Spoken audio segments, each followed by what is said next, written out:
ते सगळं आंदोलन त्यांचं सुरू आहे, त्या आंदोलनावर फक्त ते स्वार होऊन आता मजा लुटतात. त्याला नाही कळायचं. फुकट मागच्या दारातून आमदार जाणाऱ्याला समाजाच्या आक्रोश नाही कळायचं. आणि त्याला मी काय करतो हे कळणार आहे. त्याची पुरी हयात जाईल.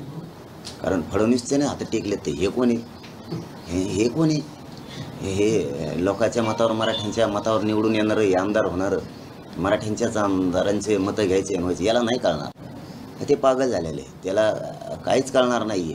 आमचा म्हणणं काय आहे, आमचं आंदोलन कशासाठी आहे.